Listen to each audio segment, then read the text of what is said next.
जय माता दी। I am doctor महिमा, एस्ट्रोलॉजर एंड वास्तु कंसल्टेंट।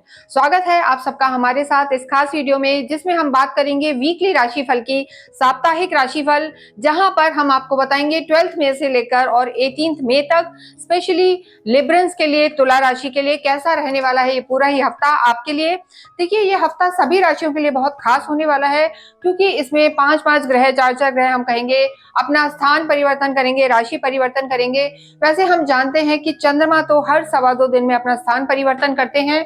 अगर इस हफ्ते की हम बात करें तो जो चंद्रमा की स्थिति रहने वाली है, सबसे पहले जब वीक स्टार्ट होगा तो वो तुला में ही रहेंगे, यानी आप ही की राशि में रहेंगे, लिब्रा में ही रहेंगे। उसके एक दिन बाद वो वृश्चिक में रहेंगे, तो वो भी आपके लिए अच्छा ही रहेगा। जब थर्ड हाउस में आएंगे, यानी 2 दिन बाद, जो लगभग आप 16-17 मान लीजिए, तब धनु में रहेंगे और वीक के एंड में वो मकर राशि में चले जाएंगे। इसके अतिरिक्त अगर हम देखें तो जो सूर्य है वो भी 14 तारीख को अपना स्थान परिवर्तन करेंगे। अभी मेष में चल रहे हैं उच्च के होकर, और उसके बाद वो टॉरस में आ जाएंगे। तो वो समय जब सूर्य लिब्रंस के लिए अष्टम में हो जाएंगे, तब उन पे कैसा प्रभाव पड़ेगा ये हम देखेंगे। और इसके साथ साथ जो गुरु लगभग 1 साल से एक ही राशि में चल रहे थे, टॉरस में चल रहे थे, वो जनरली एक राशि में 12 से 13 महीने रहते हैं। लेकिन इस बार हम सबने सुना है कि गुरु अतिचारी रूप में बदलेंगे, यानी जो उनकी स्पीड है बहुत ज्यादा रहने वाली है। और गुरु देखिए अभी टॉरस में है, इसके बाद वो मिथुन में प्रवेश करेंगे, वो भी 14 तारीख को। तो ऐसी स्थिति में आपके जीवन पर क्या प्रभाव पड़ेगा, और जो हफ्ते का एंड है, अंत में राहु और केतु भी अपना स्थान परिवर्तन करेंगे। अभी देखिए ये मीन में है, राहु की जो स्थिति बनी हुई है, त्रिग्रही योग बना हुआ है। राहु और केतु हमेशा उल्टे चलते हैं, वक्रीय। तो राहु कुंभ में आ जाएंगे और केतु सिंह में आएंगे जब वो वक्रीय चलेंगे। तो ये स्थिति ओवरऑल रहने वाली है।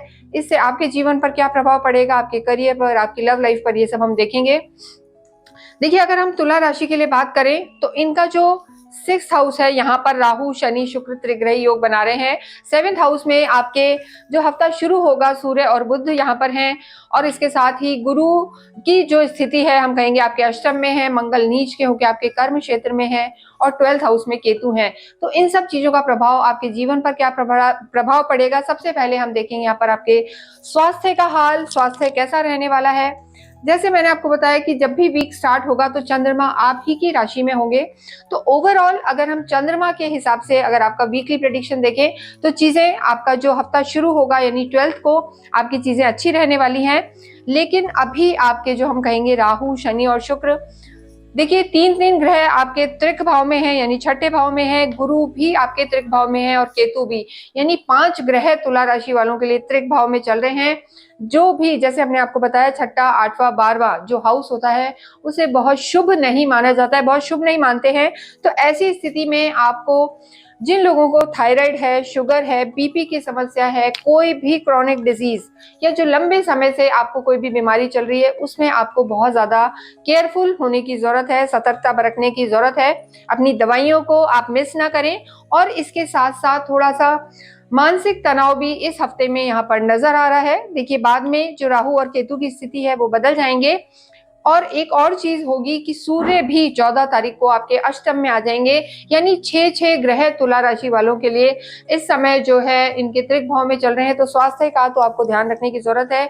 मानसिक तनाव रह सकता है, पेट की समस्या रह सकती है, और बीपी की समस्या रह सकती है। लेकिन इसका मतलब ये नहीं है कि सबके साथ ही ऐसा कुछ होने वाला है। आपकी कुंडली पर भी बहुत कुछ निर्भर करता है कि वहां ग्रहों की स्थिति कैसी है। देखिए, ये जो हम आपको फलादेश बताते हैं, वीडियो बनाते हैं, ये आपके गोचर के आधार पर होता है मेनली, जो इस समय ग्रहों की स्थिति है। इसके साथ साथ आपकी जो जन्म की राशि है वो क्या कहती है, आपकी जो चंद्र राशि है वो क्या कहती है, वहां ग्रहों की क्या स्थिति है, उन सब के आधार पर यहाँ पर प्रेडिक्शन किया जाता है। लेकिन अगर आपको अपनी कुंडली के बारे में नहीं पता, आप नहीं जानते, तो आप हमसे संपर्क कर सकते हैं। देखिए, जहां भी आपकी कुंडली में मून प्लेस होते हैं वहां नंबर 7 है, तो ये वीडियो आप ही के लिए है। तो स्वास्थ्य का तो आपको इस पूरे ही हफ्ते ध्यान में रखकर चलना है। चंद्रमा की स्थिति आपकी मजबूत है तो मन आपका अच्छा रहेगा। चाहे हो सकता है फिजिकल बॉडी में दिक्कत आए, पेट की समस्या हो, लेकिन ओवरऑल अगर हम देखें तो मन आपका प्रसन्न रहने वाला है। चंद्रमा मन के कारक होते हैं, तो चीजें बेटर रहने वाली है। नेक्स्ट हम यहाँ पर देखते हैं, देखिए जो आपकी लव लाइफ है वो कैसी रहेगी। लव लाइफ के लिए हम हमेशा काल पुरुष की कुंडली से जो 5th हाउस है वो देखा जाता है। ये लगन जो है ये आप स्वयं है, यानी नेटिव खुद होता है फर्स्ट हाउस, और जो फिफ्थ हाउस है ये आपके प्यार का, आपके फ्रेंड का होता है, आपकी भावनाओं का होता है। तो यहाँ के जो लॉर्ड हैं आपके शनि आपके शत्रु घर में चल रहे हैं, तो कहीं ना कहीं बहुत ज्यादा हम कहेंगे कि कंपैटिबिलिटी नहीं है। हालांकि आप स्वयं शुक्र और आपके जो पार्टनर हैं वो साथ में ही बैठे हैं, लेकिन सिक्स हाउस में बैठे हैं। तो देखिए मिलना जुलना होगा, टाइम भी स्पेंड करेंगे, लेकिन कहीं ना कहीं जो एक कहते हैं ना कि डिससेटिस्फेक्शन थोड़ा सा यहाँ पर नजर आ रहा है, क्योंकि राहु साथ है, श्रापित दोष बना हुआ है, केतु की दृष्टि है। तो इस हफ्ते में तो लव लाइफ आपकी ओके ओके रहने वाली है, लेकिन जैसे ही राहु यहाँ से निकलेंगे और केतु भी निकलेंगे तो डेफिनेटली प्रभाव पड़ेगा। लेकिन तुला राशि के लिए तो राहु उनकी लव लाइफ में ही आ जाएंगे, तो बहुत ज्यादा प्रॉमिसिंग लव लाइफ यहाँ पर नजर नहीं आ रही है। तो आर्ग्यूमेंट्स में ना जाएं, मंगल भी नीच के हैं, केतु भी 12th हाउस में है, तो पैसा भी खर्च हो सकता है लव लाइफ पे, गिफ्ट्स दे सकते हैं, मनाने की कोशिश कर सकते हैं, लेकिन फिर भी फीलिंग्स में, भावनाओं में, इमोशंस में कहीं ना कहीं कमी नजर आ रही है, तो उसको आप ध्यान रखें। देखिए और रिश्ते यहाँ पर सही हैं, लेकिन आपके 14 तारीख तक, यानी हफ्ते का जो शुरू का समय रहेगा 12, 13, 14, सूर्य की सीधी दृष्टि आपकी लगन पर है, तो ऐसे में आपको भी क्रोध रहेगा, जल्दबाजी रहेगी, एग्रेशन रहेगा और थोड़ा सा डोमिनेटिंग नेचर रहेगा। तो 12, 13, 14 को आप स्पेशली ध्यान रखें, दूसरों को भी सुने, दूसरों को समझें, ज्यादा डोमिनेटिंग नेचर को आप नहीं रखें, तो आपकी चीजें यहाँ पर बेटर रहने वाली हैं, वरना तालमेल बिगड़ सकता है। बाकी आपकी और चीजें सही हैं। देखिए मदर की हेल्थ का जरूर ध्यान रखें, मंगल आपके नीच के बैठे हुए हैं कर्म क्षेत्र में और माता के घर को देख रहे हैं, तो माता के स्वास्थ्य का ध्यान रखना यहाँ पर लिबरेंस के लिए जरूरी है। इस पूरे ही हफ्ते मंगल तो पूरे ही हफ्ते यहाँ रहने वाले हैं। बाकी और रिश्ते आपके यहाँ पर संभले रहेंगे, क्रोध को थोड़ा सा कंट्रोल करें, लेकिन जैसे ही सूर्य यहाँ से निकलेंगे उसके बाद देखिए थोड़ा वाणी का ध्यान रखना है। सूर्य की जो दृष्टि रहेगी आपके वाणी भाव पर रहेगी, लेकिन फिर भी जो बाद का हफ्ता होगा वो आपका ठीक रहेगा, राहु केतु भी निकल जाएंगे। तो ओवरऑल चीजें तुला राशियों के लिए हम कहेंगे बेहतर रहने वाली है रिश्तों को लेकर, अगर वो अपने गुस्से पर कंट्रोल करते हैं तो।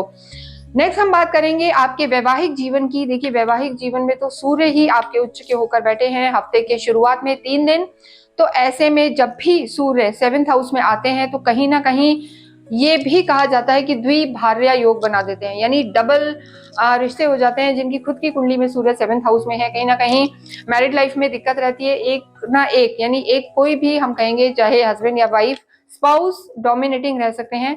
तो यहाँ भी लगन पे दृष्टि है, तो मैरिड लाइफ को भी संभालने की जरूरत है 14 तारीख तक। उसके बाद भी सूर्य देखिए अष्टम में रहेंगे, तो बहुत ज्यादा अच्छा तो हम नहीं कहेंगे। शुक्र भी आपके 6th हाउस में है, तो देखिए कहीं ना कहीं तालमेल में कमी, मतभेद, कॉन्फ्लिक्ट्स यहाँ पर नजर आ रहे हैं। उनमें आप थोड़ा सा कोशिश करें कि आपकी चीजें उचित हो, अच्छी हो। लेकिन आपके लिए एक प्लस पॉइंट है, गुरु आपके 14 तारीख को आपके भाग्य में आ जाएंगे, जो आपकी लव लाइफ को भी देखेंगे और कहीं ना कहीं एक मेच्योरिटी आपको देंगे, धैर्य देंगे। तो ऐसी स्थिति में आपकी चीजें बेहतर रहने वाली है। गुरु 14 के बाद आपको संभालेंगे, सूर्य भी निकल जाएंगे, तो सेकंड हाफ जो तुला राशि वालों का रहने वाला है वो बेहतर रहेगा, क्योंकि एंड में सुख भाव में आपके चंद्रमा भी आ जाएंगे। तो निश्चिंत रहें आप, बस थोड़ा सा गुस्से पे कंट्रोल करें। करियर की अगर हम बात करें तो देखिए मंगल नीच के होकर आपके कर्म क्षेत्र में बैठे हुए हैं, हालांकि सूर्य उच्च के हैं, तो आपका देखिए हफ्ते का जो शुरुआत होगा मान सम्मान बढ़ेगा, वैभव बढ़ेगा। सूर्य पर्सनल लाइफ के लिए उतने अच्छे नहीं है, लेकिन प्रोफेशनल लाइफ के लिए यहाँ पर अच्छे नजर आ रहे हैं। वैभव, मान सम्मान, ऑरा बढ़ेगा, गवर्नमेंट से फायदे हो सकते हैं। लेकिन मंगल का नीच का होना, जो आपका ऑफिशियल एनवायरनमेंट होगा, प्रोफेशनल हम कह सकते हैं ऑफिस होगा या आपकी टीम होगी, वहां पर थोड़े से वाद विवाद, चिड़चिड़, जल्दबाजी रह सकती है, तो यहाँ आपको ये ध्यान रखने की जरूरत है। साथ ही साथ मन भी चंचल रहेगा। आपके कर्म भाव के स्वामी जो है मून होते हैं, हालांकि जब मून हम कहेंगे 16-17 के पास आपके 3rd हाउस में रहेंगे तो काफी एनर्जेटिक रहेंगे, मन प्रसन्न रहेगा, प्रसन्न रहेंगे। जो आपकी एक आदत है प्रोक्रेस्टिनेशन, चीजों को टाल देना, आलस करना, उन सब में बदलाव आएगा। तो ओवरऑल कर्म के हिसाब से ये हफ्ता अच्छा रहने वाला है, आपको रिकॉग्नाइजेशन मिलने वाला है। लेकिन जो लोग कहीं भी property, real estate, army, sports का काम करते हैं, उन्हें थोड़ा सा संभलने की जरूरत है। देखिए गुरु फिर आपके भाग्य में भी आ जाएंगे, तो गुरु की स्थिति काफी अच्छी रहेगी। आपके अंदर कहीं ना कहीं मैनेजरियल स्किल्स डेवलप हो जाएगी, काफी दिमाग आपका तेज चलने लगेगा, तो ओवरऑल चीजें बेहतर रहेंगी।